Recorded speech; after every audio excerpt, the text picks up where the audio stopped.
હાલો મિત્રો, જય સિયારામ. મિત્રો, આ જગ્યા બહુ વર્ષો જૂની છે. મેં આ ફોટામાં જોઈએ તો 900 વર્ષ જૂની તો ફોટામાં લખેલું છે. અને બહુ સારું મહત્ત્વ છે આ જગ્યાનું અને બહુ પ્રાચીન જગ્યા છે. તો હાલો આગળ તમને બતાવું. આ હનુમાન બાપા ક્યાં ગામ કયું? આ કંકાસા ગામ. એટલે હું આજ શનિવાર છે એટલે તમે દર શનિવારે આવો? આજ પહેલો શનિવાર જ છે તમારે? ગામ તો આજ ને તમારું કંકા. તો તમને શું વીમ આવી કે આજ તેલ ચડાવવું દાદાને? તો અહીંયા તમારે ગામમાં બે હનુમાનજી છે ને? હા, બે ભેગા છે. તો અહીંયા ગામમાં છે ત્યાં તો તેલ નથી ચડાવતા? એટલે આમ તેલ તો હેરખું જ હોય ને બે ઠેકામાં? તો કેટલી ઘડી પ્રાર્થના કરો હનુમાન બાપાને? આમ કઈ કઈ ફાયદો ખરો તેલ ચડાવવાથી? કહો કે ફાયદો? અહીં બહુ કોઈ સાફ સફાઈ ને એવું કોઈ નથી, ધૂળ ધારા ને બધી હાવ અસ્ત વ્યસ્ત પડ્યું બધી. આ તો મારા થઈ ગયા. હા, તો પણ જીવન જરૂરી છે ને ભાઈ, મહેનત કરવી પડે ને. હાવ તેલ ચડાવે તો કઈ નથી થવાનું, પણ બધે કરવું પડે ને.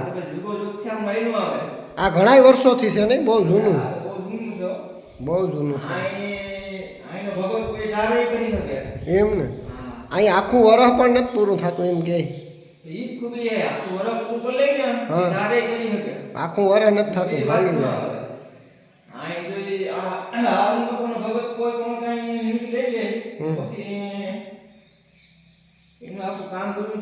તો તમારે પેલો શનિવાર આજ બપોરે ફરાળ બરાળ કઈ કરો કે કઈ નહીં? એવું છે. હવે કેટલા શનિવાર આમ રહેવાના કે રહેવાય? એટલે આજ તો બધી આમ મેળ આવી ગયો, આપણે ભેગા થઈ ગયા બધી થયું ટાણે ટાણે. તો આમાં કંઈક સાફ સફાઈનું કરવું તો હે ને?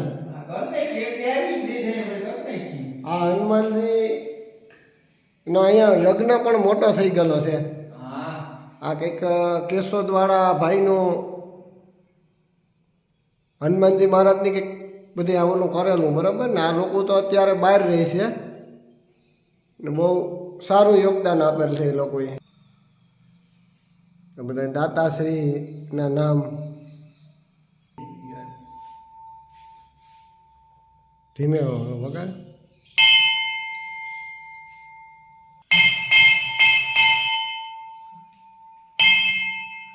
આ ફોટો પણ 900 વર્ષ પ્રાચીન શેષનાગનો છે, કાસરિયા દાદા જે અહીંયા જીગામાં રહેતા એવું ફોટામાં દર્શાવેલું છે. પગલા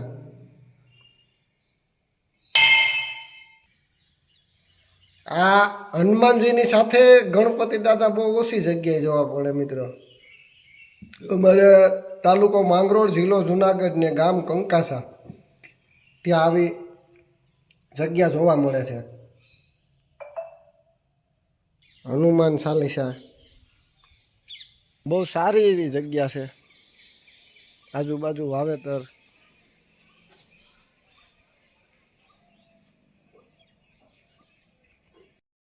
આપણે દાદાના મંદિરે ભેગા થઈ ગયા નહીં? હા, ઓસિંતાના ભેગા થઈ ગયા. ઓસિંતાના ભેગા થઈ ગયા. તારે સડાવાઈ ગયું તેલ? હા, આપણે પૂજા કરી લીધી.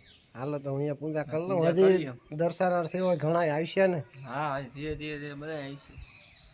બહુ સારી જગ્યા છે. હવે દરરોજ કન્ટિન્યુ શનિવારે આવવાનું જ ને? આવવાનું. હા, હવે પાછા શનિવારે મળીએ. પાછા શનિવારે આપણે ધૂનનું કંઈક કરીશું આયોજન ઝીણા મોટું.